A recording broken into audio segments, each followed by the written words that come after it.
Hey guys, Jake from Aussie Reptiles here. Today we're here with Tim. Hi. And Tim's been really kind enough to allow us to come and have a look at his amazing collection. First off, absolutely love your enclosures. You've done a really great job. They're incredibly inspiring. So Thank you.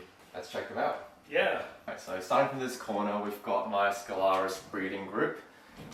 So they are the spotted tree monitors, and this one's the Cape York variety. So they've got the really nice red blotches. They're actually ready for a feed, so we can get to that in a bit. So to set up, plenty of branches. Most of these are actually hollow logs, so you can see them coming in and out of them. But yeah, 2 basking spots, UV on the top. Most of my enclosures, I try to do multiple basking spots because all of them I've got at least one lizard living in it. So they get to spread out and have their own basking spaces up there. 2 enclosures because they're my breeding groups and breeding pair. I've got a nest box in here. Nest box, I try to keep everything nice and sleek so it looks good as well, because it's a bit of an eyesore when you decorate it like this and you've got a bright white container or something like that. So I try to keep it black and try to hide all the wiring. All of these nest boxes are thermostat controlled individually, and they've got a heat mat underneath as well. And I've had pretty good success getting them to lay in there. The enclosure below, we've got the Ackies. Here I've got 1 male and 2 females. And I'm hoping to breed them one day. Haven't had much luck yet, so maybe next season. But yeah, we'll take them out. These guys are a bit more friendly and okay for handling. So Jake's got the nice red male Sandfire Ackie. He's like pretty friendly. He's probably one of my personal favorite in terms of a pet. The rest are just for admiring only. So that was one of my questions for you. So you've answered that one? Yeah. This one would be the only one that's kind of I would say tamed and friendly, doesn't mind being handled at all. Alright, next one here we've got the Tristis orientalis, or the freckled tree monitor. I've got the pair there. I think this species is what actually got me into the monitors and the breeding. I got them as little hatchlings and they grew up, they're bred for me, and it's been a really good experience. These guys are pretty awesome to watch. They're not that great for handling. But the male is actually usually a bit more bold, and you can kind of pet them. A little bit of picking up will be fine. They don't bite, they don't freak out. But yeah, I think they much prefer being in the enclosure. So how many times have you produced your own freckled monitors? So I've had about 5 or 6 clutches, I would say. Yeah. Each clutch is about 10 to 13, so quite a few babies. And I'll show you the hatchling system that I've got later. Down here we've got the Gillen's monitor, or the Pygmy Mulga monitor. I've got a group in here, but unfortunately 4 of them turned out to be males, so don't think I'll be breeding from them. I've got 1 female in there, but yeah. Do you notice much in regards to that high male to female ratio, in regards to her being a bit overworked or anything like that? No, so I think there's enough space in here. If anything, I feel like the males are turning their attention to each other more than the girls. Yeah. So there's plenty of space. Again, most of these logs here are hollow logs, so that really doubles, triples the usable space in here. And again, 2 different basking areas so that they can have their own basking space.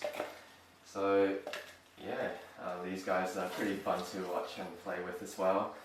Again, don't really handle them too much at all, but I know a lot of people have a lot of success getting them tamed, and they can make pretty good pets as well, especially with their small size, and they don't need as much space as some of the bigger monitors.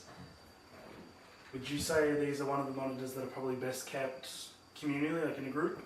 I mean, I know a lot of the small monitors are, but... Yeah, yep.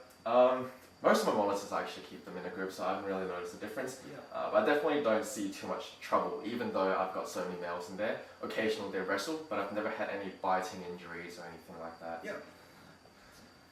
While we're down here and you're feeding them, what is your favourite species that you have currently, or either currently work with or have worked with in the past? Yeah, probably just the dwarf monitors in general. Yep. I would say this one, the orientalis up there, definitely a special place because they're the first monitors I've bred.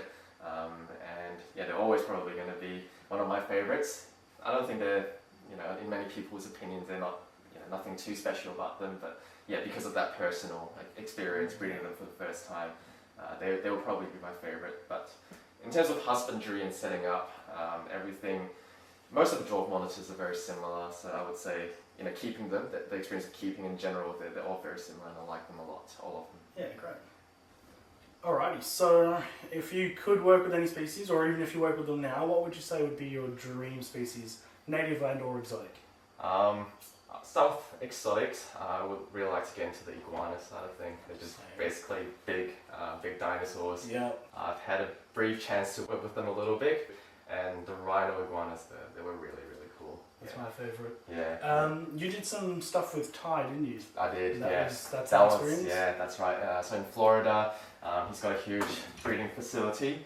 And he's got a lot of different types of iguanas, some that I've never even heard of. So yeah, I think that's where I really fell in love with those gentle lizards. I would say for native reptile I love to work with one day would be the emerald tree monitor. So same with all of these, I just love the small dwarf monitors, and they're just the holy grail. The colours, the intelligence as well. Would love to set up a nice big enclosure for them and just watch them enjoy the enclosure. Yeah. They're a great one that I've been lucky enough, privileged to have interacted with Joe Ball's ones as well. Yeah. They're definitely that's a top tier for the dwarf monitors, 100%. So yeah, great choice. So next up, we've got my Boyd's Forest Dragons. They're pretty much the only species I really keep in terms of the dragons. I've been focusing on the monitors and lately the green tree pythons. But yeah, these guys, they're just so prehistoric looking. They've got that dinosaur look. So yeah, couldn't bear to part with them. So. Yeah. That's why these days, mainly the Boyd's, the only dragons. I don't do the beardies anymore. Yeah, they're pretty cool. So you've got a group of them in here. How many do you have in here? Yeah, so I've got a breeding group, 1 male, 3 females, so 4 all up. And they usually leave each other alone. Plenty of vertical branches, they stay out of each other's way. And I do find that sometimes, this is what I believe in, sometimes if you put just the 1 male with the 1 female, I just feel like there's a lot of attention, and I do see some females having those nice crests behind the back, getting a bit damaged and ripped off because of that, too much attention. Yeah. So I try to keep at least 2. The more females to males, I think the aggression and the attention's diverted. And along space. Along space as well. Yeah, fantastic enclosure, habitat, I should say even. Just as all of them. Again, amazing job with your setups, and it's pretty much zoo quality in a private setting. So thank you. Too generous. So yeah, this one's sort of semi-bioactive setup. It's a decent layer, so they can still dig and lay their eggs there. But I've never had issue with water bogging down in the bottom. And occasionally the stray woody, I have seen them kind of breaking down the waste as well. So semi-bioactive. Half of these plants are, or more than half, the live plants, real plants, and then a few disguised and the plastic artificial plants. So yeah, I'm not very good at growing plants at all, but these ones here are doing okay. Yeah, the pothos is growing good. Now the enclosures, quick little side thing there. You built these? I did, yes. Yeah. So these enclosures are years in the making. I love the process of building an enclosure, watching them use it, and then I look at it, what can I do better? So I just keep building new ones with new designs, and this is kind of what I've landed on after close to 10 years of building enclosures. I like the glass fronts, plenty of viewing space, and I've settled on form ply as being my main construction material. It's thick, so it's similar to most wood. It traps heat and holds heat very well. So all of these enclosures, I don't actually run nighttime heat, except for the green tree python. So just the heat retention is great. So even during winter, I don't have any issues. They're waterproof as well. So definitely rainforest species. I have to spray them all the time. And 2 years later, I dig up everything. The surface is good as new. No water damage, no swelling, no bubbling, nothing like that. So yeah, that's why this is the design I settled on. Man, it looks great. You've done a good job. Thanks. Down below the Boyd's Forest Dragon, I've got my male green tree python. I've always wanted to keep green tree pythons just because of their colours. They're just really nice to look at. To me, like snakes, they don't give me the same sort of interaction as a monitor, but if I'm going to keep one snake, obviously it'll be the green tree python, and that's what I've done. Really love keeping these guys. What I like about keeping the green tree pythons and just reptiles in general, I just love setting up the habitat for them. So some people like to keep them as pets, the interaction. Some people just like to do them as a collection. They want to, have a bit of everything, to learn about all of them. For me, it's setting up the enclosure, designing their habitat, and then watching them utilize what you've created for them. To me, like that's where I get my satisfaction from. Yeah. Alright, so what I've noticed with a couple of enclosures, including this one, your water bowls are suspended to the side. Yeah, so for the snakes and the monitors that are a bit more arboreal, definitely getting the water dish off the ground, definitely a lot less maintenance. You don't have to worry about poop and substrate going into the water dish, and it's just closer for them as well. So in theory, easier access, they stay hydrated a bit better. And that comes back to what I talked about, watching the animals utilize what I've created for them. And so this is a 3D printed product that I've designed myself. It's very discreet, out of the way. It does what it needs to do. It's plenty of strength. Never had issues with it, and just love watching the green tree python climb into it, take a sip out of it. Yeah, that just really gives me satisfaction, knowing my products and what I've created is actually getting used for its intended purpose. Yeah. Oh, they look great. Do you sell them? Yes, I've been trying to sell them. Haven't really sold many, but if anyone's interested, I'm happy to print a couple. So you can reach out through Instagram or YouTube. That's where I usually sell them. Apparently it's still pretty small scale, just made to order kind of thing. Well, the links will definitely be down in the description, so make sure you check them out. Here in this room, it's my hatchling / grow out area. The adults are out there in the displays, but in here, because of all the heat, the room stays really warm. That's great for growth. And a lot of these I run nighttime heating as well, so the temperature is a lot more stable than out there in the displays. So yeah, let's have a look at these ones here. So on this rack here above, I've got some grow out Ackies.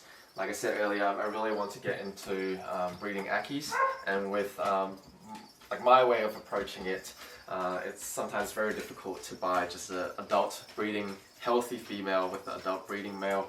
So these days I've resorted to just buying a whole bunch of hatchlings. That way I get to raise them up myself, and I know that they're healthy. I get to pick out the nicest ones as well, temperament and patterns.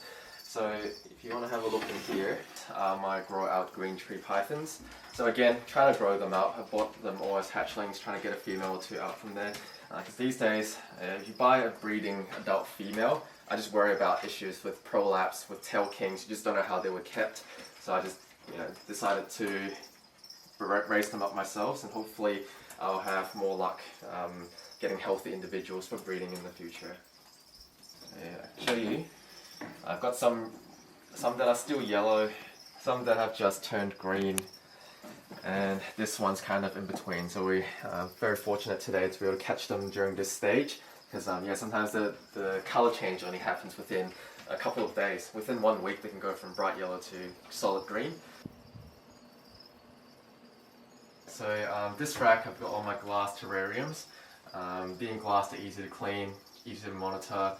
So they're mostly for grow outs as well. So here I've got my latest little hatchling Boyd's Forest Dragon. Come and see, they're only about a week old, so they're very, very tiny. Having this many glass enclosures, I'm able to separate things. Same with the tub system as well. So smallest ones here, next size up here. The older clutches are down here. So these guys are about 10, 11 months old. They're growing really quickly, and yeah, they're really cool little dragons to have. You notice that there's a few empty enclosures. I usually like to have a couple of empty enclosures if possible. Sometimes when the breeding season, or you get a really nice, good deal getting a reptile, you just fill them all up. But as much as possible, I try to have a few vacant ones for when things go wrong. When the reptiles get sick, when they have a fight, you have the option to separate them, but still be able to provide proper care with proper heating and lighting as well. Alright, so this rack here is my monitor hatchling rack, specifically for the really, really tiny hatchlings. It's one of my latest builds. You can find a video on YouTube. But this is it's an updated version of the first one I've done. Just refined the design a little bit, make sure that it's nice and sturdy. It is completely escape proof. I've never had any of those tiny monitors squeeze through any gaps because they're pretty tight, and it's just metal, so there's no flex to them. And the way I keep them, Just try and keep it really simple for the young ones. So you've got a climbing area that they can get up to the basking spot. They've got access to heat and UV and water, and they've got plenty of gaps underneath the water dish to hide away from. And down here, similar thing, also quite a simple setup, but I've utilized the monitor stack, so quite a popular setup for hatchlings because you can provide plenty of places to hide, but they can regulate their temperature within the stack as well. And down the bottom, just got 3 empty tubs. I'm hoping for some eggs hatching this season, and maybe I'll fill them up. Just cutting up some chicken hearts. That's their diet today. I try not to do too much meat feeding. I just believe these smaller monitors in the wild, they shouldn't have access to too much meat. Maybe if there's a carcass, they might have a nibble. But I feel like most of the time they might be eating little skinks and a lot of insects as well, which are a lot leaner than the meat we get from the supermarket. So I try to do mostly woodies, crickets, and if I do feed meat, I feed it just a small portion of the diet and try and stick to the lean meats. Right, and whenever I'm feeding, whether it's minced chicken heart or roaches, I always add quite a bit of calcium to them, just to make sure that they're just getting enough calcium. Finally, it's my lace monitor enclosure, or aviary, keeping them outdoors. It's still got basking lights, still got a heating hide as well, but yeah, it still gets plenty of natural sunlight, which is always beneficial for them. My dog here loves looking at the lizard as well. Alright guys, thank you so much for watching, and thank you Tim for allowing us to come have a look at your amazing collection of enclosures. Where can they find you? So I'm on YouTube and Instagram on the Veranda Bay. So I'll put a link in the description, obviously have it here on screen as well. Make sure you go check in the follow and subscribe to his channel. Does some amazing work, and the animals definitely show for that. So thank you again for allowing me to come and have a look. Pleasure. We'll see you guys in the next video. See ya.